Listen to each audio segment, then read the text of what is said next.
Hola, ¿qué tal? Bienvenidos a Divulga Podcast, un podcast donde hablamos de ciencia y sobre las personas que están detrás. Y bueno, el día de hoy tenemos un invitado muy especial. Él es Alan Vázquez, así que Alan, ¿qué tal? ¿Cómo estás? Bien, gracias David. Gracias por invitarme. No, bienvenido aquí al podcast, qué gusto verte. Gracias igualmente.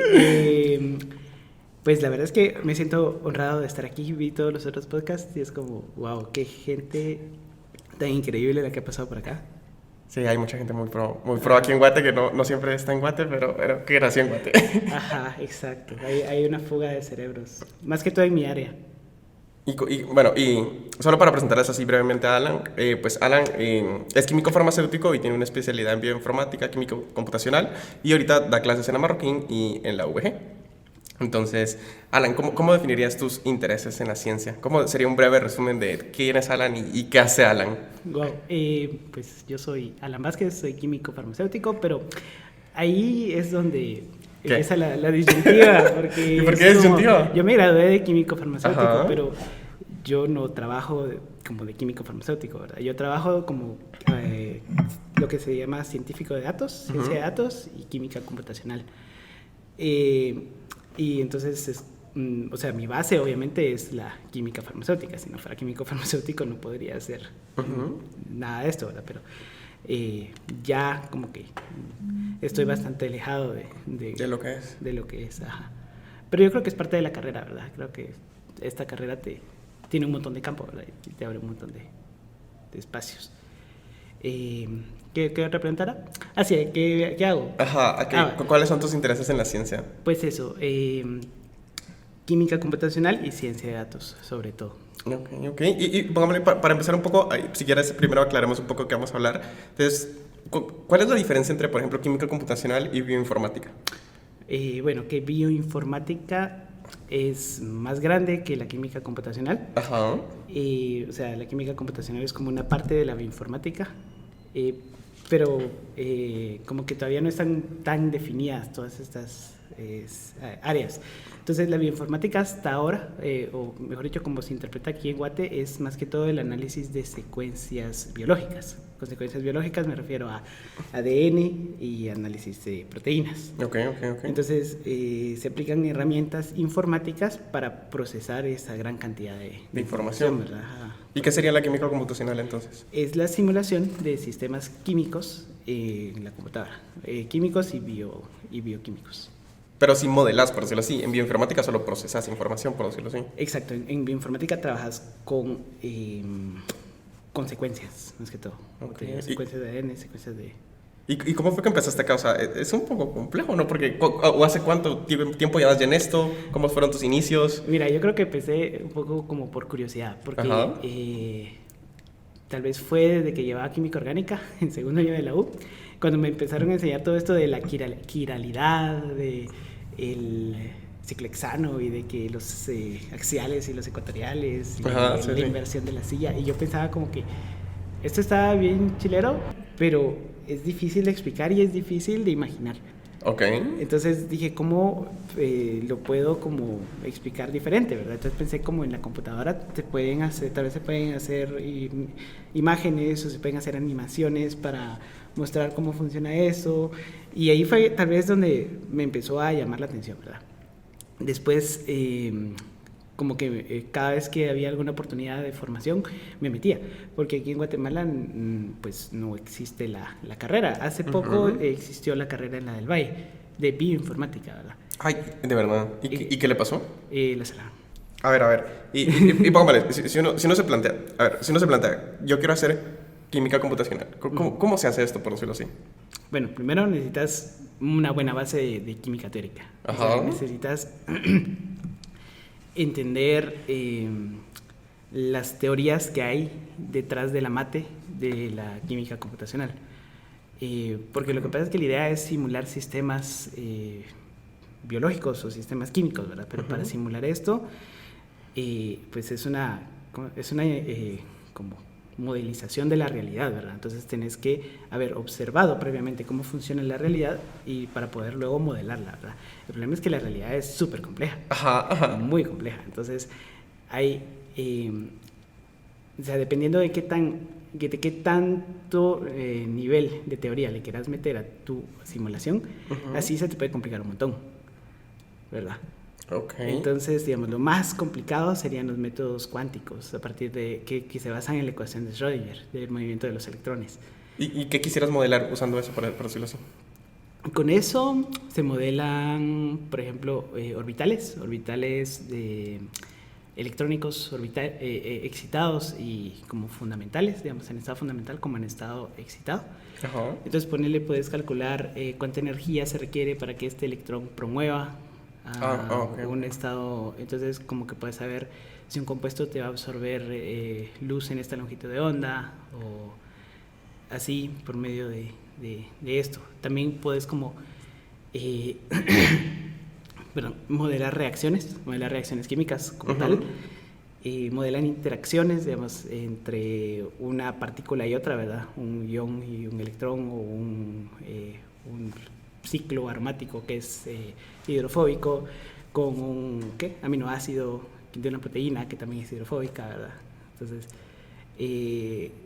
la idea es esto, ¿verdad? Modelarlo para poder hacerlo por medio de la computadora, pero para esto, como te digo, tenés que tener también un montón de conocimiento de la teoría que hay detrás de esto, ¿verdad? Porque si no entendés qué es un compuesto aromático, o si no sabes qué aminoácidos son hidrofóbicos, qué aminoácidos son aromáticos, así, no.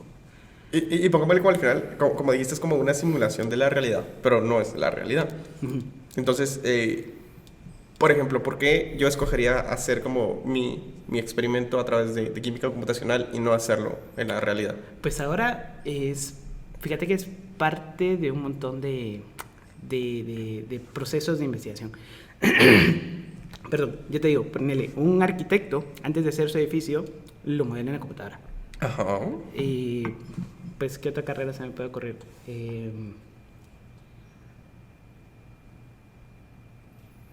Bueno, quedémonos con el arquitecto. Entonces, ¿por qué si ellos, por ejemplo, un arquitecto, un físico, un ingeniero, lo hacen, por qué nosotros los químicos, los farmacéuticos, no lo haríamos, ¿verdad? O sea, precisamente se trata de eso. Imagínate que tú, para hacer una investigación de un nuevo medicamento, de un nuevo fármaco, tenés que sintetizar un montón de moléculas diferentes, probarlas después in vitro, in vivo, como querrás, ¿verdad? Entonces, eso es costo. Ajá. Entonces, la química computacional te puede ayudar a reducir tus chances, mejor dicho, a aumentar a reducir tus chances de error, digamos, y aumentar, pues, obviamente, tus chances de éxito, ¿verdad? Si ya lo modelaste, Ajá. entonces, ya sabes que esta molécula, pues, tiene buenas interacciones y lo demás, pues, entonces ya descartas un montón de moléculas que definitivamente sabes que no van a ir ahí, que no van a tener interacciones, y entonces ya solo sintetizas y pruebas in vitro o in vivo las que tienen actividad. Obviamente no te estoy diciendo esto ya, con esto ya no vamos a hacer pruebas in vitro, ya no vamos a hacer pruebas en animales, ya no vamos a hacer pruebas en humanos, y todo va a ser en computadora, y después ya vamos a sacar vacunas, ¿verdad? No, ¿verdad? O sea, eso es un paso dentro de la investigación. Pero, y pongámosle, era lo que platicamos antes, o sea, al final, como es una simulación de la realidad, pues no tomo todas las variables de la realidad, sino que selecciono unas, las que según yo son más importantes, o las que puedo medir más que todo. Entonces, al final, ¿qué tan fiable es esto que hago mi simulación de química computacional y me dicen, mira, esta molécula no, y esta sí? ¿Qué tan fiable es esto? ¿No podría ser que al final esta sí y esta no? Pues, en primer lugar, acuérdate que después de esto tiene que haber una validación experimental, ¿cierto? Ajá. Y en segundo lugar, ya han habido como validaciones cruzadas que se han hecho para observar qué tanta correlación hay. Resulta que es bastante buena. Incluso hay medicamentos ya en uso que han sido diseñados mediante esta técnica, hablando de medicamentos, digamos. Otra cosa es que también tienes que conocer tus limitaciones. O sea, como químico computacional, por ejemplo, si vas a hacer una dinámica molecular cuántica, ponele ab initio, que le dicen, o de primeros principios, sabes que lo más que puedes modelar son 100 picosegundos de movimiento de las moléculas. Ok. Y picosegundo, no sé si te... me agarraste perdido. Está un segundo, está microsegundo, que es la milésima parte, está nanosegundo, que es la millonésima parte, y luego está pico, que es como una 1000.000.000ésima parte de segundo. Entonces, ¿y qué puede pasar en un picosegundo? Pues a nivel, ¿qué? A nivel molecular pueden pasar muchas cosas. O sea, ¿Cómo pueden qué? pasar reacciones, los electrones se mueven rapidísimo. Ah, por bueno, ejemplo. pero... Eh, Ajá. ¿Qué? Dime. Una cosa, por ejemplo, ¿cómo se llama? El plegamiento de proteínas, por ejemplo. Esto es difícil porque no es un proceso tan rápido, es un proceso mucho más, mucho más largo, digamos. Te digo mucho más largo en el orden de los milisegundos más grandes. ¿Va? Entonces, sabes que, por ejemplo, esta técnica que te mencioné no la vas a usar para esto, ¿verdad? Sí, sí. Entonces, pero existen otras. Entonces, en química computacional existe una gran cantidad de técnicas, ¿verdad? Desde técnicas que se basan en inteligencia artificial, técnicas que se basan, como te digo, en simulación de movimientos, técnicas que solo se basan en interacciones y topología. Ajá. Entonces, eso. Pero y ponete como si yo dije, bueno, me gusta la química computacional, quiero hacer química computacional, ¿cómo empiezo? O sea, es como complicado, porque ponete, puedo tener, si soy químico o de ciencias de la salud, por decirlo así, tengo como una base de cómo funciona la biología, o la bioquímica, mejor dicho. Ajá. Pero si soy de informática, por ejemplo, es al revés, tal vez sé programar, pero no tengo ni idea de cómo es lo demás, o sea... ¿Cuál sería un mejor punto de partida? O ya estando al final, ¿cómo empiezo? Igual, porque me imagino que no sé, un ingeniero de sistemas no creo que sepa mucho hacer de química, o sí. No, pues resulta que poco, porque resulta que hay que enseñarles, o sea, obviamente ellos saben programar, o sea, te pueden programar una computadora y si tú les decís necesito esto y esto, te lo pueden hacer, pero al contrario, o sea, como tú dices, les falta la otra parte, les falta la parte biológica. ¿Y qué es lo más difícil de aprender, por decirlo así? Uy, no sé, o sea, ahí sí que no lo sé, esa es una buena pregunta. ¿Qué te costó más aprender a ti? Porque primero me imagino que empezaste con la parte química y después te pasaste a la... Fíjate que lo que más me cuesta a mí, siento yo, es la mate. La mate de las... La mate de los cálculos. Ok. Porque es bastante avanzada, es mate bastante avanzada y ponerle... Tú sabes que solo llevamos 3 mates y llegamos apenas, ¿verdad? Entonces, ya cuando te empiezan a hablar de ecuaciones diferenciales, de las derivadas, de las así, ¿verdad? Entonces, se vuelve complicado, ¿verdad? Entonces, eso, tienes que aprender, tienes que leer bastante, ¿verdad? Y por ejemplo, yo te digo, aquí en mi caso, yo lo que hice fue que todas las oportunidades que tuve para aprender, pues las aproveché, ¿verdad? O sea, aparentemente... Hubo una vez que vino un grupo de la Universidad de Salamanca, ¿verdad? Entonces yo sin pensarlo me metí, ¿va? Y dijeron que iban a hablar un poco de química computacional, entonces yo me metí, ¿verdad? Entonces ahí aprendí un poco, aprendí tal vez a usar unos programas o conocí algún programa, ¿va? Y luego ya en mi casa empecé a explorarlo más, ver qué más se podía hacer, ¿verdad? Hacer tutoriales y todo esto. Y así ha sido. Después me metí a cursos de Coursera, después que salió la especialización, después que salió por el curso de Ronnie, así, ¿verdad? Entonces... y luego también que he aprendido un montón en los proyectos de investigación en los que he estado. O sea, básicamente seguís aprendiendo todavía. Sí, sigo aprendiendo todavía. Y pongámosle que si yo quisiera hacer esto, ¿qué necesito para hacerlo? O sea, ¿puedo hacerlo en mi compu o necesito como una compu? Bueno, tal vez en esta sí, pero... depende de qué querrás hacer. Es que eso, depende de qué querrás hacer. ¿Pero y por qué? ¿Cuál es la limitante? Bueno, la limitante es la complejidad de los cálculos que requerís para hacer lo que tú querés. ¿Pero y la limitante en equipo? ¿Cómo así? Por ejemplo, mira, pues te voy a decir como ejemplos más concretos. Un docking lo puedes hacer casi que con cualquier computadora. ¿Y qué es un docking? Bueno, sí sé que es un docking, pero explica qué es un docking. Un docking es un acoplamiento, ¿verdad? Entonces, como que se tiene una estructura de un receptor, digamos, y aparte se tiene un ligando, ¿verdad? Entonces, el docking es un algoritmo que se encarga de ver en dónde puede cazar el ligando dentro de esa estructura del receptor. Que es como lo más básico de química computacional, dirías tú.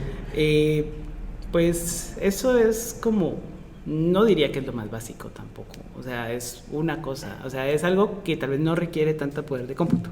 Ok. ¿Ya? ¿Y cómo se va escalando? ¿Qué seguiría después que es más complejo y que requiere más poder de cómputo? Yo diría que después seguiría la dinámica molecular clásica, y ahí lo pondría junto con la inteligencia artificial, o Machine Learning, pero ahí hay requerimientos diferentes. Bueno, el Machine Learning requiere mucha memoria RAM, Ajá. porque hace miles de matrices y entonces las va guardando todas en memoria, porque le compara este segmento de ADN con este otro segmento y hace una matriz. Luego avanza un poquito y hace otra matriz, así. Entonces, yo estaba haciendo una vez uno de esos algoritmos y literalmente eran como 90 gigas de RAM, algo así. ¿Cómo conseguís 90 gigas de RAM? Eso si quieres platicamos después, pero por ejemplo, en cambio, dinámica molecular, volviendo a la pregunta original, Ajá. lo que requerís es poder de procesamiento, como procesadores, núcleos de procesador. Okay. Entonces, ponele, ¿cómo consigo eso? Yo cuando he tenido que trabajar así cosas de este tipo, he usado los servicios web de Amazon que te alquilan servidores. Ah, sí lo he visto. Entonces, ellos para mi tesis de la especialización, Ajá. hice una simulación de dinámica molecular, creo que era de 3 nanosegundos, algo así. Ajá. Eso, entonces, requería este tipo de nivel de procesamiento. Entonces, alquilamos un servidor que tenía 144 núcleos. O sea, es como, digamos, si tu compu es un i7, tiene 6 procesadores, depende de la generación. Entonces, de esos, pero 144. ¿Y qué tan caro es esto? ¿Qué tan caro es acceder a esto? Te cobran por hora. Entonces, en este caso eran como $4 por hora. Y literalmente mi simulación requirió correr durante 72 horas. Para simular... ¿Y eso que tenías? Para simular, te digo, 3 nanosegundos de... Pero eso es como bastante, ¿no? Ajá, exacto. Y eso sí, o sea, había una forma más eficiente de poderlo hacer, que tú dijeras como en 20 minutos ya está.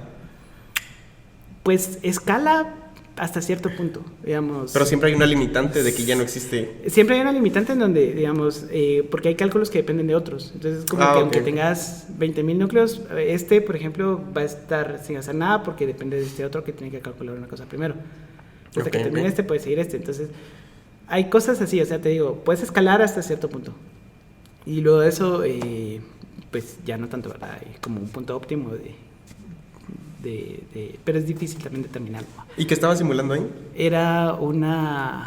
Creo que era una acetilcolinesterasa y era como la relajación, cómo se relaja, porque digamos cuando tú determinas la estructura tridimensional de una proteína, obviamente, bueno, no obviamente, pero la necesitas cristalizada. Ajá. Entonces, cuando la cristalizas, le cambias su forma en la que se encuentra en estado natural. Okay. Porque o sea, lo puedes hacer con solventes, lo puedes hacer con sales y así. La cuestión es que la cristalizas. Ajá, pero ya no está naturalmente. Exactamente, entonces tiene que relajarse. O sea, antes de poderla usar para simulación, la tienes que relajar. Qué interesante. Entonces, eso. La tienes que relajar como para que esté en su estado. Y igual le simulas el solvente, digamos. ¿Y cómo comprobas que la relajación está bien? Ese era el punto de mi tesis. ¿Y cómo lo comprobas? Bueno, mira, en este caso, porque como yo lo busqué así como intencionalmente para que ese sea el punto de mi tesis, tenía una comparación de una molécula de acetilcolinesterasa que ya estaba relajada. ¿Pero y cómo? Ese era experimental. ¿Pero y cómo haces? O sea, ¿era una cristalografía de una molécula? Sí, relajada? Lo que pasa es que hay varios tipos de cristalografía. Está la rayos X y está la crioelectromicroscopía. Entonces, la crioelectro es como menos violenta al momento porque solo la enfrias. Ajá. Mientras que en la otra sí tienes que hacerle algo químico para que se precipite. Ajá, entonces, en la crioelectromicroscopía solo la enfrias. Entonces, la enfrias hasta que literalmente se quede quieta y le puedes hacer... Y le puedes determinar su estructura, ahí sí que por microscopía electrónica. Y entonces tú las estabas comparando, las dos. Yo las estaba comparando, una estructura obtenida por cristalografía de rayos X, relajada por medio de dinámica molecular, versus una estructura obtenida por crioelectromicroscopía. Y tú hiciste el algoritmo, ¿cómo llegar de aquí a aquí? Ya teniendo ambos resultados, por decirlo así. Exacto. Quise como qué tan fiable es este proceso como para poder comparar. ¿Y qué tal salió? Ahorita no recuerdo, la verdad. Recuerdo que hice los RMSDs y la verdad es que no recuerdo los Pero seguramente sí salió porque aquí estás ya graduado. Sí, pues puede ser. No, igual te puedes graduar. O sea, Bueno, sí, es buen punto. Es como, mire, no salió. Ajá, exacto. O no odiaba. Pero, o sea, no, salió, pero vale la pena. Es que eso es algo que todo lo que aprendiste en el proceso. Ajá, ¿no? o sea, porque todo lo que aprendí en el proceso y también vale la pena porque en la ciencia necesitamos más reproducibilidad. O sea, alguien te publica algo y luego como resulta que no es tan valioso reproducir algo que ya está hecho, entonces nadie lo vuelve a hacer. Sí, exacto. Mientras que, pero necesitamos reproducir más cosas. O sea, yo te digo, saber cuántas cosas habrán por ahí publicadas. Sí, hay un par de artículos que es como que empezaron a hacer como, bueno, ¿qué era eso? Creo que era de cultivo celular o algo así, y ver qué tan fiables eran un montón de metodologías que estaban ya publicadas. Era como, no, al final solo como el 20% son reproducibles. Ajá. Y esto se sabe, pero, o sea, hasta ahorita se supo, por decirlo así. Ajá, exacto. Entonces es como, o a veces porque, y ya, las recomendaciones va. Bueno, pero a veces, ¿no sientes que ponete cuando tú lees un artículo? O sea, siento que cuando uno lee un artículo de un tema que uno no maneja muy bien, lo que uno menos lee son los métodos, porque es lo que menos va a entender uno. Lo que le interesa a uno a veces es como los resultados, dependiendo que busque uno. Uh-huh. Pero a veces, ¿no sentís que los métodos de los artículos son muy poco específicos? Sí. Pero no, yo a veces, yo al principio era como, bueno, tal vez yo soy el que no entiende. O sea, no, es que la mayoría de las veces te referencian. O sea, es como, voy a usar tal método, y entonces es como...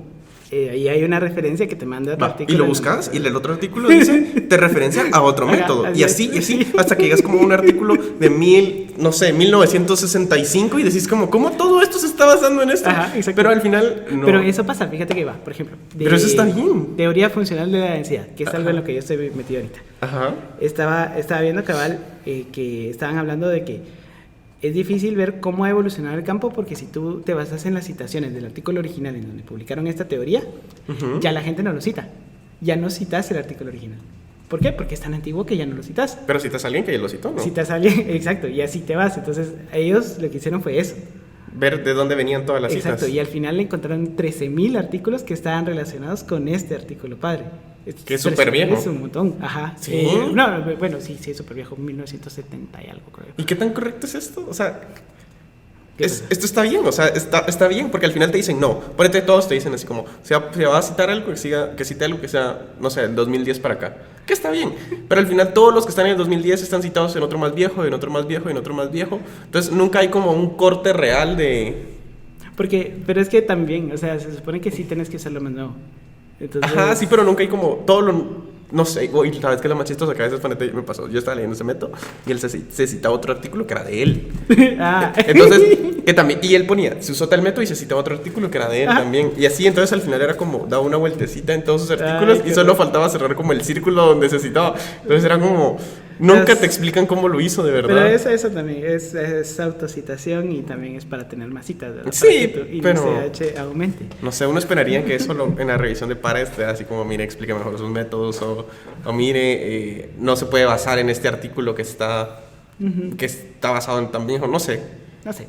Es un tema muy interesante que uno se da cuenta cuando va leyendo. Ajá. Es un tema bien interesante, sí. Pero a veces eso también evita que las cosas sean como reproducibles, no sé. Sí, es verdad. Y tampoco hay como... bueno, no sé cómo está, pero a ver, ¿qué tan estandarizada está la química computacional? Esa es una buena pregunta.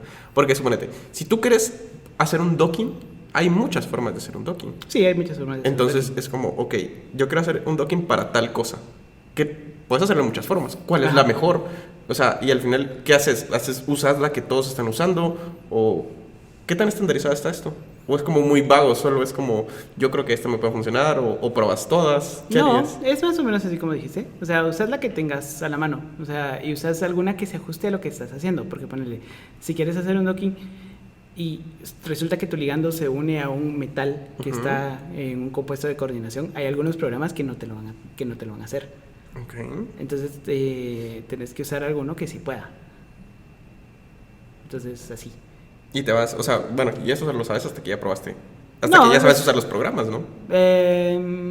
Más o menos, pero como tú decís, ves qué cosas han hecho otros autores, digamos, qué han hecho. Sí, pero a veces es difícil como, ¿pero por qué hizo esto? Nunca nadie te dice como por qué lo están haciendo así, no de otra forma. Y es como extraño, no sé. Sí, es un poco, pero yo creo que ya como que conoces un poco tu campo y sabes. Ajá, pero eso tarda. Ajá, sí, tarda. Eso lleva tiempo. Sí, tarda, ajá, y como te decís, estamos en un proceso de aprendizaje, ¿verdad? Cada vez aprendemos más y cada vez... Sí. Sí, interesante. Sabes más y cada vez puedes hacer las cosas mejores, ¿va? Ok, y para ti, ¿qué tan rápido ha ido avanzando? Porque me imagino que cuando te metiste al tema de química computacional era muy diferente a como es ahorita. Fíjate que sí. O sea, al menos en cuanto a las opciones que tenés para hacer cosas, Ujú. y ahora hay muchas más opciones. ¿Y qué tan accesibles son? Muchos programas son pagados, me Hay un imagino yo. montón de cosas que son pagadas y hay un montón de cosas que son gratis también. O sea, Pero al final es como lo pagado es mejor que lo gratis. depende. Ahí sí que también tenés Es una que- pregunta muy vaga, lo sé. No. Mira, pues ¿sabes qué es lo que pasa? La mayoría de programas que son pagados no es que sean mejores, sino que son más fáciles de usar. Ah, son O sea, más amigables. Son más amigables con el usuario. Entonces pagas por interfaz. O sea, pagas para que Ok, te ayuden ok. a trabajar. Y no, o sea, ponele un ejemplo, el software estadístico. Ajá. Sabes que está Stata, SPSS, está R, ¿verdad? Entonces ponele, en Stata es como bien fácil, digamos. Meter los datos, hay un menú que te dice como que, quiero hacer esta prueba y quiero hacer esto. Así. Cambio en R todo lo tienes que programar. Sí, no es muy fácil usar R. Ajá. Entonces, Pero R es gratis. R gratis, exactamente. Entonces, pero luego te vas a como que el hecho de que hay una comunidad de ciencia libre, es que, no de ciencia libre, sino de software libre, y eso a mí me encanta también, como la filosofía que hay detrás del software libre. Y yo en mis cursos, por ejemplo, siempre uso software libre. ¿Y cuál es la filosofía detrás del software libre? La filosofía del software libre es que el conocimiento debería ser público y que no deberían de cobrarte por conocimiento. Ok. Entonces, hay un científico, no, en realidad es un programador que es Richard Stallman, que también es el fundador de la Wikipedia, que cree eso, ¿verdad? Y él que fue el que empezó con esta licencia pública de uso de la ok. licencia, la General Public License, Sí. GNU, que es para que puedas compartir tu contenido en internet y que otras personas lo puedan usar, ¿verdad?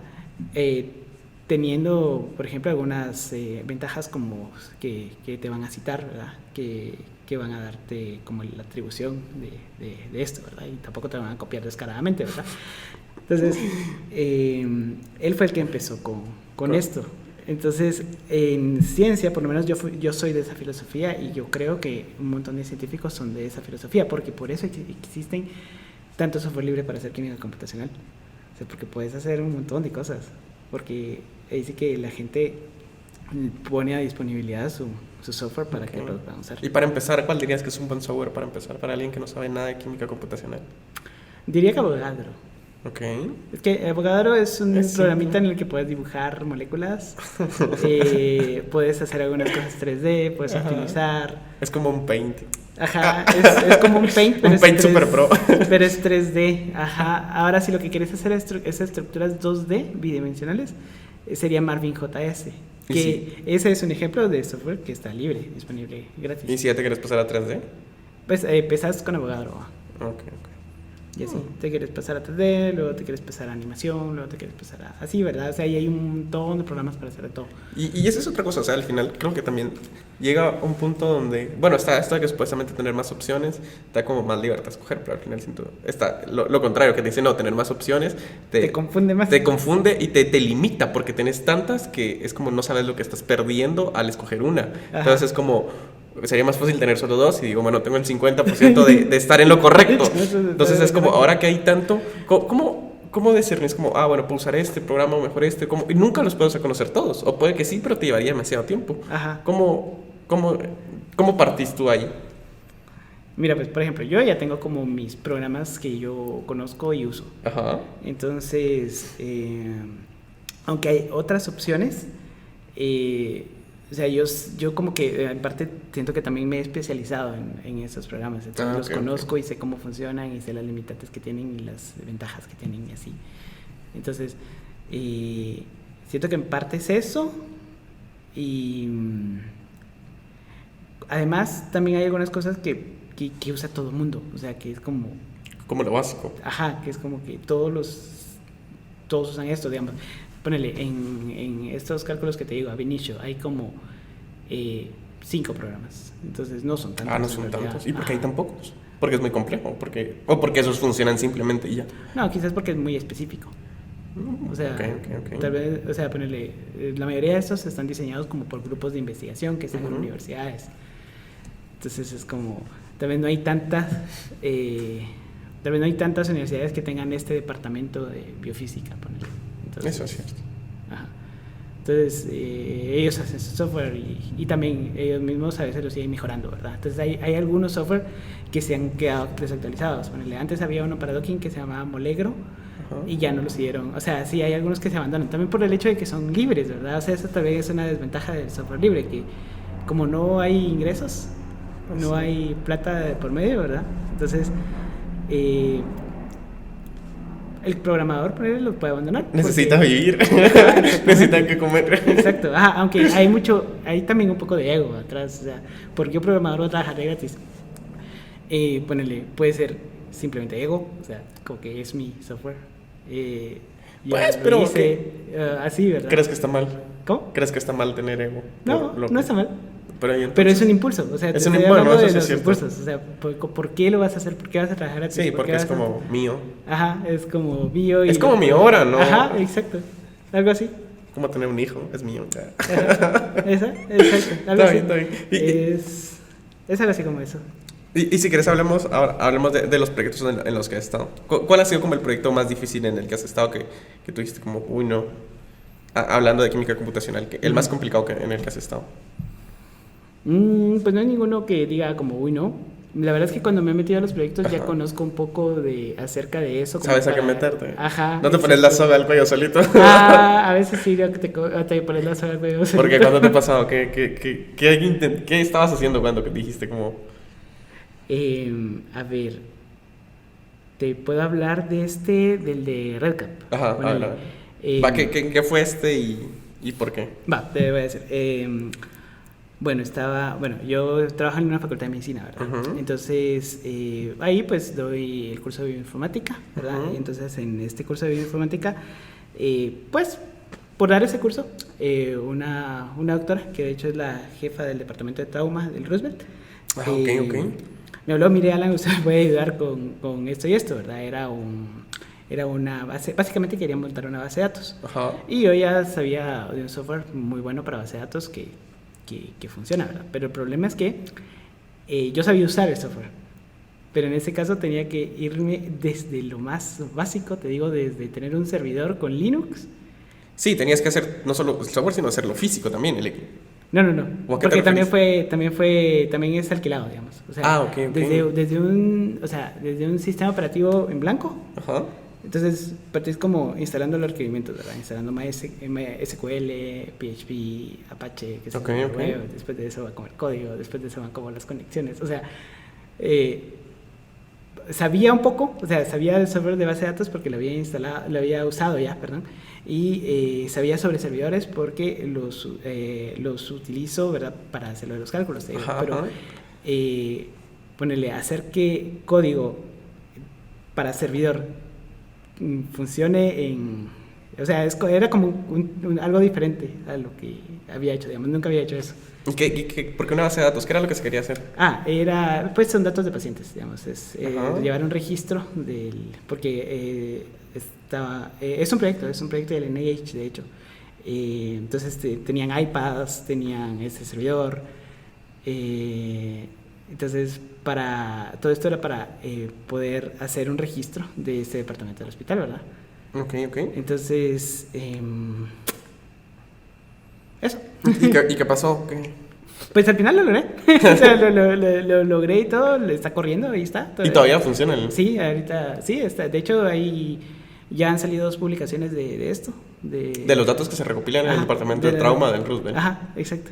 Y está en uso, ¿verdad? Se están pagando 4 médicos registradores. Es bastante. Ajá, pero digamos, todo esto está financiado por el NIH. Entonces, ellos como que recopilan los datos, meten las cosas y todo lo demás. Entonces, eso. Pero ahí también tiene que ver eso que te digo de que, ponele, porque este proyecto antes tenían, creo que habían contratado a una empresa o no sé, pero habían hecho algo que no les era funcional. Ajá. Entonces, pues precisamente porque tal vez habían contratado personas que sabían de la parte de software, Ajá. pero que no sabían de la parte ahí sí que de estar en un hospital, ¿verdad? De que sí, es un buen punto. Ajá. Entonces, eso. Y ahorita, pero el proyecto sigue y póngame esta base de datos, se quiere extender a más departamentos del Roosevelt. Por el momento, ahí está. O Ya sea, no hay más presupuesto. Sí, ajá, por el momento está así, ya está funcionando. No sé qué irá a pasar después y todo lo demás, pues solo sé que está ahí, está funcionando. Ok. Y ¿qué te diré? De vez en cuando todavía me toca como capacitar algo cuando se contrata, por ejemplo, un nuevo registrador, como que enseñarle cómo se usa y todo lo demás. Bueno, y si quieres hablemos del otro, de tamizaje in silico. Va. ¿De qué fue este proyecto? Mira, pues este proyecto viene de un estudio que ya había hecho antes el grupo de la doctora Suri Cruz, en donde identificaron y elucidaron la estructura de 3 moléculas de Lycea guatemalensis, laurel, que tenían actividad antiinflamatoria. Ya había sido demostrada en vivo. Digo, ya se sabía cuáles eran las moléculas y ya se sabía la bioactividad. Lo que no se sabía era el mecanismo. Como que cuál es el mecanismo por el cual estas 3 moléculas pueden tener una actividad antiinflamatoria, ¿verdad? Entonces, en este caso, lo que pasa es que sabemos que la cascada de la inflamación lleva un montón de cosas, o sea, lleva un montón de enzimas, lleva un montón de receptores. Es bastante complicado aprendérsela. Ajá, es bastante. Y eso que solo estás viendo, tal vez es una partecita. Sí, solo ves la cascada, ¿no? Como todo el mecanismo de la cascada detrás de. Te voy a decir cómo, por ejemplo, se forman las células que luego van a producir las citoquinas para la inflamación. Sí, por ejemplo, porque al final, bueno, te menciono eso, ahorita vas a saber por qué. Porque la idea era, tenemos estas 3 moléculas, tenemos la cascada de la inflamación y queremos ver en dónde estas moléculas pueden actuar dentro de esta cascada de la inflamación, ¿verdad? Entonces... es una pregunta compleja, ¿cómo inicias ahí? Ahí inicias precisamente enumerando todos los posibles receptores que pueden haber, ¿verdad? De todas las posibles moléculas. De todos los receptores y enzimas que podrían estar involucradas en esta cascada, ¿verdad? Entonces, luego ves cuáles de estos ya cuentas con una estructura tridimensional. O sea, al final estás limitado por los datos que existen sobre esto. Estás limitado por los datos experimentales que existen, porque, digamos, puede ser que simplemente la estructura en donde se acoplan no esté todavía cristalizada, elucidada. ¿Y cuántos? Al final encontramos 66 receptores posibles. ¿De cuántos? Casi. ¿De cuántos esperaban? No, ese es el total, digamos, de todos los que están... bueno, ¿cuántos esperábamos?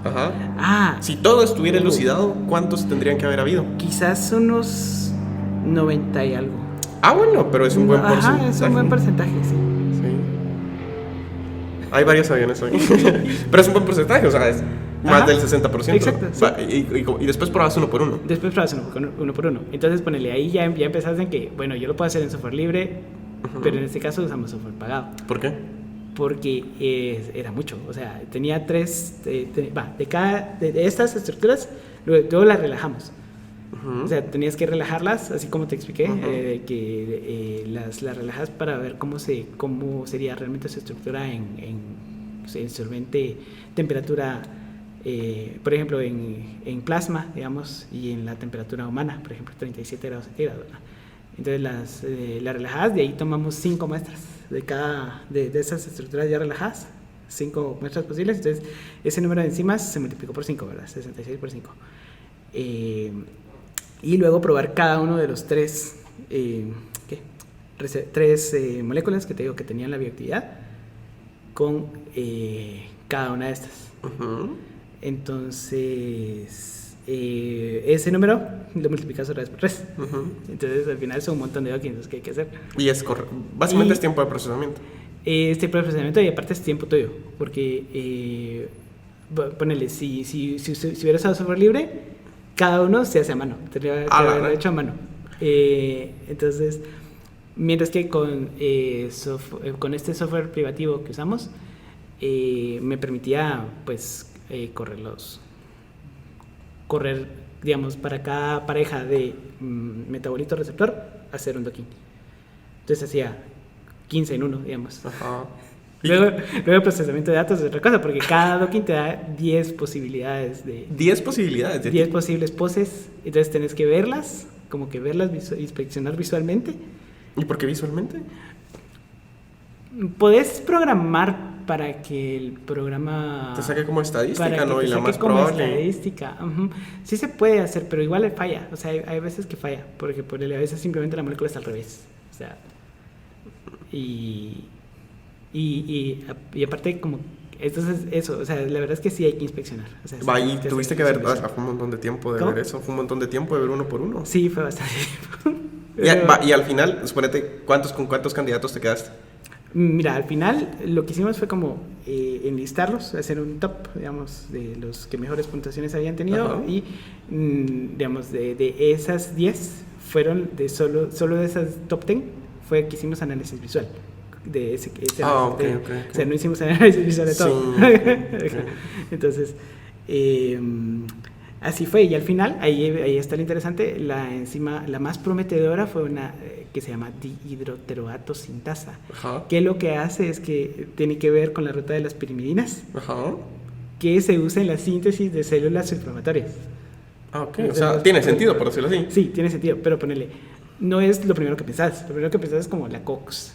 Sí, lo más común, ¿no? O la lipoxigenasa, así, ¿verdad?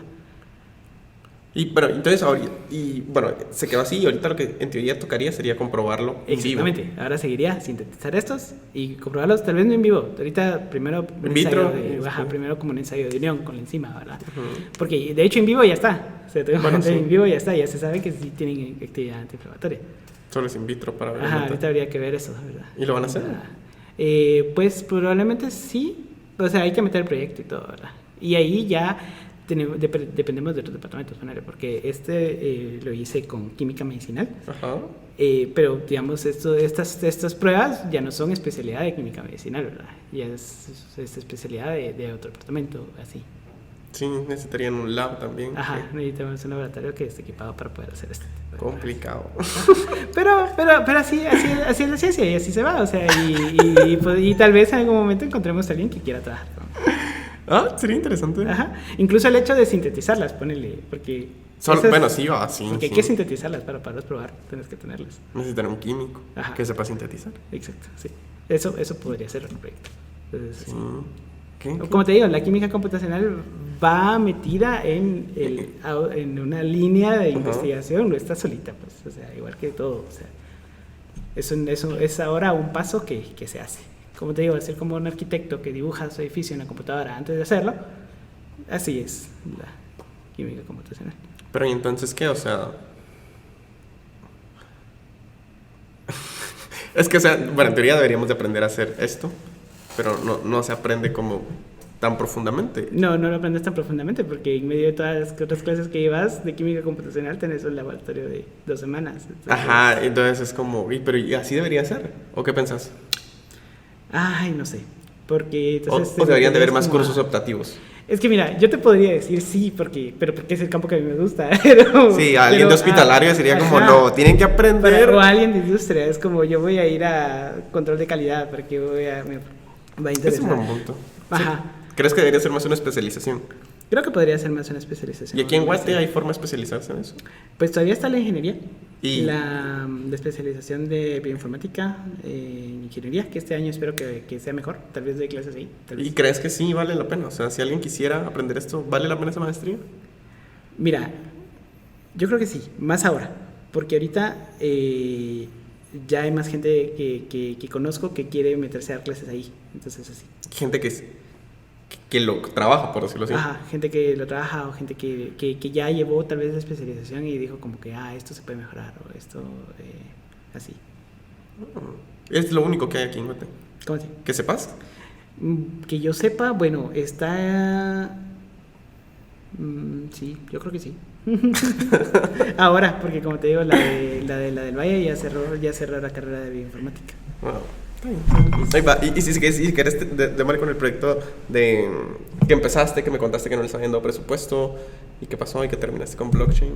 ¿Qué fue eso? ¿Cuál es esa historia? No, es este mismo proyecto. ¿Es este mismo proyecto? Sí, va, fíjate que dentro de lo que se había pedido, ¿verdad? Ajá. Porque en un proyecto pues pedís también insumos, ¿verdad? Ajá, no solo de salarios, sino que también pedís cosas. Habíamos pedido como un servidor, ¿verdad? Un equipo que pudiera que pudiera, o sea, y obviamente también uno cuando pide algo no lo pide solo para el proyecto en el que estás haciendo, ¿verdad? Sino que lo pedís pensando a futuro en que lo puedes usar después, ¿verdad?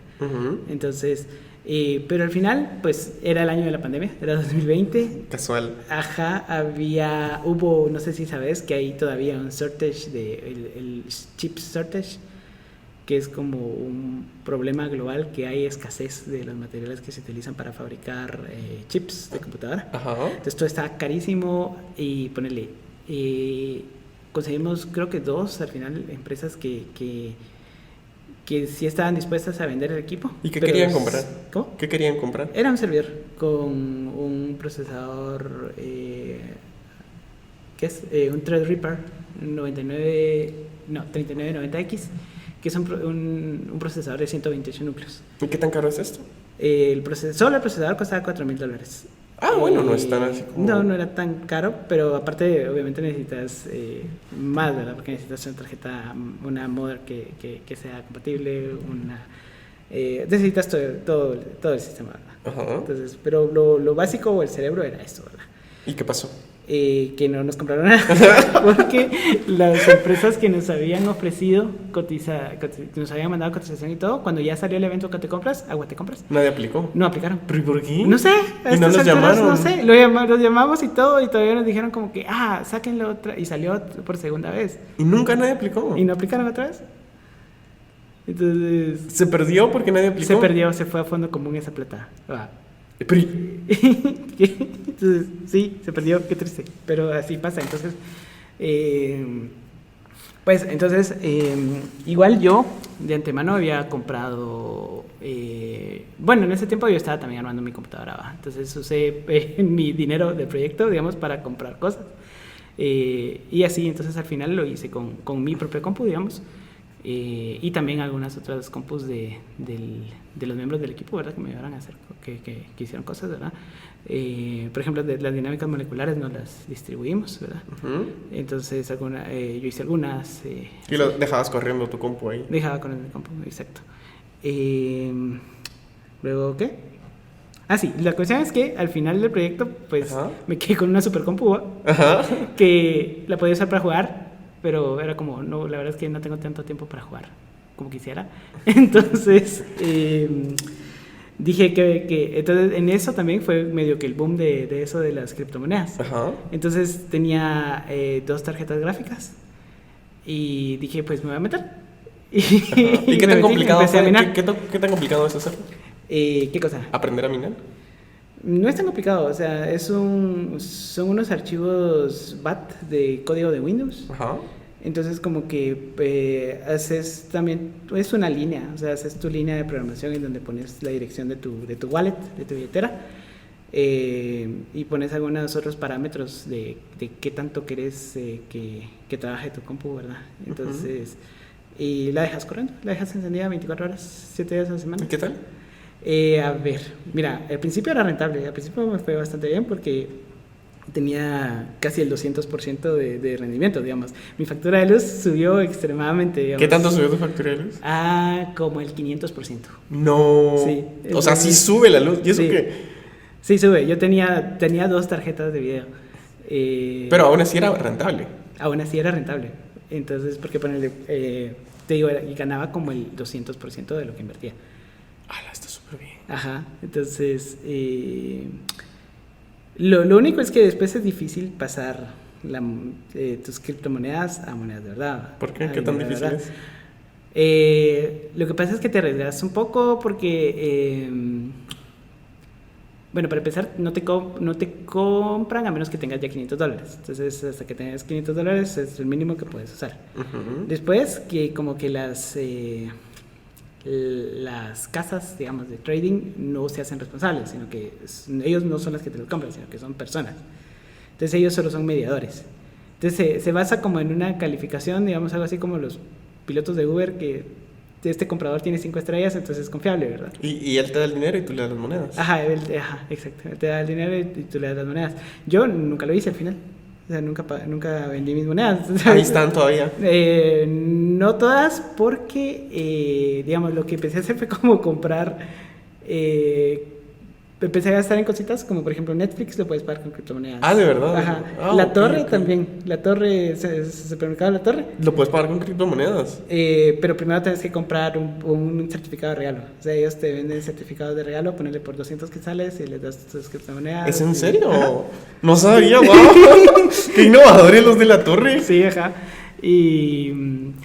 Pero luego, después y todo eso, fue que el presidente de El Salvador dijo que El Salvador iba a oficializar el Bitcoin. Ajá. Y entonces nos fuimos de vacaciones a El Salvador y pagamos el hotel con Ajá. criptomonedas. Así. Y así se fueron yendo. Ahorita tengo como la mitad de lo que... ¿Y por qué ya miné en el no? tiempo. ¿Y todavía seguís minando? No. ¿Por qué? Porque dejó de ser rentable. ¿Y por qué dejó de ser rentable? Cuando Elon Musk dijo que Tesla iba a dejar de aceptar criptomonedas y cayó un montón. Y no solo cayó ¿cómo se llama?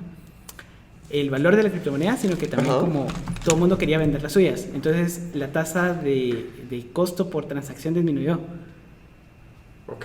Entonces, digamos, como los mineros ganan por el costo por transacciones. Ajá. O sea, porque entonces al final como que se distribuyó mucho. Se distribuyó un montón, subió el nivel de dificultad, así. ¿Y Entonces, como dejó de ser rentable? Dejó de ser rentable, lo dejé de hacer. Por cierto, otro problema que tuve fue la temperatura, porque se calentaba demasiado mi compu, tanto que tuve que sacar, digamos, quité el case y dejé todo así como pelado, digamos, Ajá. y fui a comprar un ventilador. ¿Es en serio? ¿Por qué tanto se calentaba? Se calentaba un montón, llegaba hasta como 85 grados, No, hombre, pero sí. ponele como, estaba en un cuarto de mi casa. Ah, todo el cuarto, sí. Todo el cuarto se calentaba un montón. Entonces lo que hice fue como lo puse al lado de la ventana, le puse un ventilador, así va. Igual estaba monitoreando yo todo el tiempo con mi teléfono Que no explote. que la temperatura no subiera demasiado, ¿va? Entonces para invierno está bueno. En invierno cuando hay frío sí está bueno porque se Sí. mantiene calientito. Pero eso al final dejó de ser rentable. ¿No? Entonces lo dejé de hacer. ¿Y ahorita qué estás esperando a que vuelva a ser rentable? No, simplemente fue una experiencia en mi vida. Ajá. Y ya pasó. Ahora juego con mis tarjetas de video. No, le regalé una a mi hermana y la otra sí la tengo yo, ¿va? Pero la uso para jugar. Y ahora que voy a estar en otro proyecto de investigación, pues la ¿Y de qué se trata tu proyecto? es en orgánica. Se llama, el proyecto en general es una síntesis de un polímero Ujú.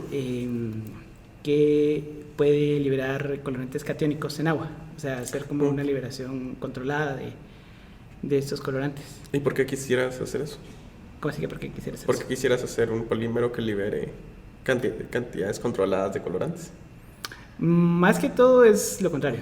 No que quieres que como que las atrape y Ok. que no la libere tan rápido, pues para contaminación. Ajá, ok. Entonces, de colorantes catiónicos. Entonces, eso. Entonces, vamos a hacer una de esas dinámica molecular ab initio Ajá. para ver, ahí sí que para explicar, porque es que, más que todo, la química computacional, si te das cuenta que estoy haciendo es más explicativa que predictiva. ¿Cómo explicar por qué pasa esto? Ajá, exacto. Ok, o sea, ya funciona, ya está hecho el polímero, o primero lo van a hacer y después van a explicar. Hay algunos ya hechos, o sea, ya se han observado y todo lo demás. Ok. Este precisamente no, pero hay otros como similares que tienen este. ¿Y el proyecto dónde está? ¿En Digis? Este en Digi, ya lo probaron, de hecho. Ya. De hecho, yo no tuve nada que ver con la parte del protocolo y todo. Cuando me contactaron a mí ya estaba aprobado todo. Eso es bueno. Sí, en parte también es bonito. ¿Y qué? Bueno, y ahorita estás en este proyecto y ¿qué viene para ti como en este campo? ¿Qué quisieras hacer? ¿Quisieras especializarte más? Fíjate que lo que quiero hacer ahora es meterme a realidad virtual. Ajá. En la Marroquín he estado... por eso voy los lunes, porque todos los lunes me prestan los lentes una hora Ujú. y he estado probando, ¿verdad? ¿Ya has estado probando? Hay un programa de química computacional para estos lentes, que son los Oculus. Ujú. Entonces he estado probando a ver qué se puede hacer, ¿verdad? Más que todo es como, ¿qué puedo hacer? Porque fijo, cálculos, estas cosas no tienen el nivel de la capacidad de procesamiento para hacer cálculos, pero visualización sí. Ok. Entonces, justamente esta parte que te digo de que hay que hacer análisis visual, Ajá. si lo pudieras hacer en realidad virtual sería increíble porque o sea, Sería toda una experiencia. sería toda una experiencia, de hecho. Ajá. Entonces, eso es a lo que quiero meterme ahora, digamos. Sería como lo siguiente. Tal vez los últimos 2 años he estado más concentrado en inteligencia artificial y ahorita me quiero meter a eso, a cómo poder implementar esta realidad virtual Ajá. al acervo de herramientas que tengo de química computacional. Más que todo se me ocurre para eso, visualización, y también para docencia puede servir. Entonces, ahorita lo que quiero hacer es comprar mis Oculus, ¿va? Ujú. Y así que voy a comprar los míos. Al principio era como, voy a usar estos, pero ya ahorita quiero los míos para poder seguir O avanzando. sea, sí le ves futuro, por decirlo así. Pues, a mí me va a servir. Ajá. Ahora, eso de que dice Mark Zuckerberg que el metaverso es el futuro y que el 2022 es el año del metaverso. Y que Está un poco, ok. Ajá, exacto. Eso ya es como, no sé. Muy especulativo. Ajá, es muy especulativo, ¿verdad? Y obviamente a ellos les conviene porque ellos son los que venden los lentes. Entonces, pero eso quiero comprar mis lentes, quiero ver qué más puedo hacer en esta área. Ujú. Y a corto plazo es eso. ¿Y a largo plazo? Algún día cuando saque mi maestría sí quisiera hacer un doctorado fuera, tal vez porque ni modo, pues, tengo que salir para poder aprender. ¿Y de eso. qué? Siempre en Química teórica y computacional. Siempre más que todo la parte teórica siento que me falta bastante. O sea, que sí, fijo, te quieres dedicar a la academia, por decirlo así. Sí, creo que sí. O sea, llevo desde que nunca he trabajado en otro lugar que no sea la academia. Eso es interesante, sí, eso sí es cierto. O sea, solo he trabajado en universidades y en investigación, ¿verdad? Entonces creo que es lo que... Ajá. Lo que voy a hacer. Y ya que has trabajado bastante en academia, en varias universidades, ¿qué perspectiva le ves a esto de química computacional y bioinformática? O sea, ¿qué tanta seriedad se le ve al tema? Aplicado obviamente a... Pues te voy a contar algo. ¿Qué? Yo cuando estaba haciendo mi maestría acá en plantas medicinales, el primer tema que metí fue de química computacional. Ajá. Y la coordinadora de la maestría me dijo literalmente, eso no es ciencia. ¿Eso te dijo? Ajá. Yo creo que hay mucha... O sea, que tal vez las personas piensan que es como jugar en la computadora. ¿Cuál? ¿Hacer química computacional? Ajá. O que es como... Pero ¿por qué no lo puedes hacer en la vida real? Tal vez sí, o tal vez... Hombre, pero Otra ¿cómo cosa no? es que Es como- aquí en Guate, si no es... O sea, ¿qué vas a hacer con eso? Porque la industria farmacéutica de Guatemala es genéricos. Sí, pero es Así- conocimiento. Si no, es como decirle, bueno, entonces, ¿por qué los astrofísicos qué hacen con eso? Es como, no es un argumento, o sea. Pero es... Ajá, Es creación de ese- conocimiento, Es ese netamente. debate que siempre ha existido tal vez entre ciencia pura y ciencia aplicada, aunque no es tan pura, ¿va? ¿Cuál? ¿Química computacional? Ajá. No, eso es ciencia aplicada, se podría decir. Ajá, exacto. Lo que pasa es que, no sé, creo que hay personas que como no lo conocen, lo rechazan. Entonces... ¿Y en qué tanto entusiasmo le hacen los estudiantes cuando ven esto? También ¿Hay rechazo? hay algunos que lo rechazan, hay unos a los que les gusta. ¿Y por qué? ¿Por qué crees que es el rechazo? Yo siento que el rechazo muchas veces es por falta de experiencia en el uso de computadoras como tal. O sea, es como código y es como... Saber programar y cosas así, casi nadie sabe, pero Qué horror, güey, hay Sí, que es escribir un en vez de... Hay que escribir líneas de código. O en sea, vez de redactar. en vez de hacer clic. Entonces... Sí, porque usas software libre, entonces siempre es Ajá. programar. Ajá, hay muchas cosas que se programan, ¿verdad? Y es que no te vas a poder escapar, o sea... Tenés que saberlo, Tenés ¿no? que saber, ajá, tenés que saber, porque, o sea, ponete, este proyecto que te conté del hospital, Ujú. o sea, hubieron muchas cosas que tuve que programar.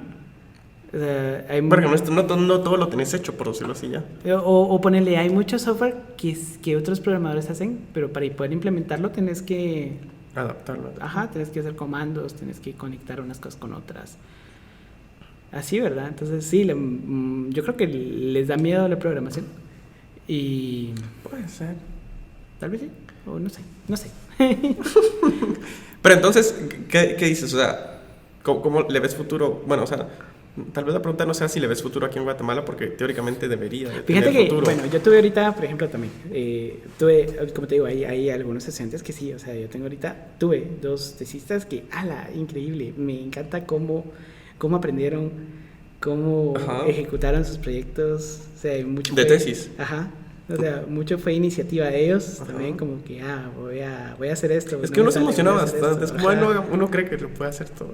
No, pero ellos aprendieron un montón. Sí, Y es sinceramente yo te digo, ellos dos son promesas de la química computacional en Guate. Ah, ¿de verdad? ¿Tan así? Ajá, sí, yo te digo, sí. Y ya ahora hablemos de lo que te dije, de la fuga de cerebros. O sea, aquí ¿Y qué? ¿Ya en se fueron Guate- los dos? No. Ponele, gente aquí de Guate está, por ejemplo, Francisco Carrascosa, Ajá. Ronnie Letona, y los dos están afuera. Sí. Que ellos dos saben mucho de química computacional. Y los dos están afuera, no están acá. Y Carrascosa, por lo menos, nunca va a regresar. ¿Y Ronnie no? No. Ronnie, no sé. Entonces. No sé. Ajá. Entonces. Bueno, pero es que es como... Eso es fuga de cerebros. Sí, eso. Sí. Esta gente no se queda acá. O sea, entonces, Pero es que también, ¿qué puedes hacer con eso acá? va. Esa es Trabajar la en cuestión. un banco en ciencia de datos. Esa es la cuestión. O sea, tenés que hacer docencia e investigación. Porque No puedes en hacer lo otra privado, bueno, podrías, o sea, con tus conocimientos, esos conocimientos de programación que adquirís, Podrías trabajar en... podrías trabajar de programador, podrías ciencia de trabajar datos, en- lo que Ajá, querrás. exactamente. Eso sí, es verdad. Pero digamos, ya la química computacional como tal, creo que sí tiene muy poco campo en industria, por ejemplo, prácticamente nada. Porque te digo, la industria de guantes de genéricos. Sí, o tendría que ser una industria muy pionera, por decirlo así. Ajá, tendría que ser, una industria pionera que esté dispuesta a invertir. Ese es en un buen investigación. pregunta, porque, o sea, mira, ese es un buen punto, porque si tenemos industria, hablando farmacéutica, tenemos industria que tiene departamentos de investigación y desarrollo. Que hacen Pues- estabilidad, Ajá. que hacen estudios de estabilidad y formulación. Sí. Formulación, no te digo, Pero deberían de tener a alguien que hiciera química computacional, ¿no? probablemente, o sea, ahí en formulación y en estabilidad podría aplicarse, podría Ajá. aplicarse esto. Pero no debería ser como debería de. No lo sé, porque Sería más fácil, ¿no? ¿O crees que, que una industria en el departamento de formulación tuviera alguien de química computacional ayudaría? creo que sí debería. Sería interesante, ¿va? Como... Ajá. Pero sería, sí, o sea, inclusive te das cuenta que ni siquiera existe ahí y es donde debería de, Ujú. donde debería de estar. Ajá, exacto. Entonces, o sea, dentro de la parte de la industria, ¿verdad? Ahí es donde podría estar. Ajá. Aunque también te digo, o sea, los otros conocimientos que podría tener un químico computacional a la industria le servirían un montón. O sea, por ejemplo, para manejar los datos que generan, para optimizar procesos, tal vez, o sea, así. Entonces, para proteger sus datos. O sea, porque te digo, una parte fuerte de este proyecto del hospital fue el hecho de que este servidor tenía que ser seguro. Y Sí, porque son los datos de los son pacientes datos de y los todo. pacientes. Y aparte que la base de datos te lo exige. Cumple con la CRF7, creo yo que es la normativa estadounidense para protección de datos de pacientes. Entonces, ¿Y qué cómo? Pero bueno, al final es un poco extraño que sea seguro porque al final siempre lo tienes que subir. No es físico. pero nadie sabe la dirección. Esa es la primera capa de seguridad que tiene esta base de datos. Pero es que ahí está, o sea, en ni- algún momento no, ni- tú la sabes. la dirección IP, o sea, ni siquiera tiene dominio. Corre directamente sobre la IP. 192.128.3.5, por ejemplo. Sí, pero bueno, nadie la sabe en teoría. O sea, solo los que lo usan. Ajá. Y ni siquiera los, ¿cómo se llama esto? Los recolectores de datos, ¿cómo se llaman? Sí, data collectors. Porque ellos usan una aplicación. Entonces, Bueno, esa es la primera. ¿Y después? SSL, Ajá. que es que todo viaja encriptado. Ujú. Digamos, desde el iPad en donde se recolectaron los datos hasta el servidor en donde se van a almacenar, que viajan encriptados. Desde el otro lado se desencriptan. Ujú. Y así, ¿verdad? Y aparte, por ejemplo, yo soy administrador de la base de datos, está la investigadora principal. Y digamos, si luego se necesita un analista de datos, se le puede dar acceso, pero se le da acceso desidentificado. Digamos, no puede ver los números de EPI, no puede ver los números de registro de los pacientes, no puede ver los nombres. Sí, porque es información. Sí, Ajá, sí. exacto. Entonces, yo te digo, un químico computacional podría hacer ese tipo de cosas, aunque también un ingeniero en sistemas, un programador podría hacerlo, ¿verdad? Pero, Interesante. sí, pero una empresa, por ejemplo, una industria farmacéutica podría contratar a un químico computacional y se ahorra al ingeniero en sistemas. Eso fue cruel. Pues, no sé, no, tal vez no. Está bien, está bien. ¿Algo más que quieras agregar, Alan? Pues, No, solo decirle a los, tal vez, muchachos que nos estén escuchando, que si les gusta algo, que se dediquen a eso, o que le pongan esfuerzo, ¿va? Porque aunque crean que aquí en Guatemala no van a tener salida laboral, o crean que aquí en Guatemala no hay nadie que les pueda enseñar, pues si le ponen suficiente empeño, pueden aprender ellos por su cuenta. Lo que sí es que aprender por tu cuenta Está complicado. requiere, o sea, un profesor te puede enseñar en una hora lo que por tu cuenta puedes aprender en una semana completa, ¿verdad? O más. Ajá. Es que sí, eso es como la ventaja de tener un tutor o un profesor. Ajá, es como exacto. te ahorra tiempo Esfuerzo. por su experiencia, básicamente. Exacto, sí. Ok, bueno. Pero mil gracias por haberte venido, Alan. De nada. No, Gracias a ti por sí. invitarme. No, gracias, gracias. Y gracias a la gente que nos escuchó. Y bueno, nos vemos la próxima semana. Un abrazo.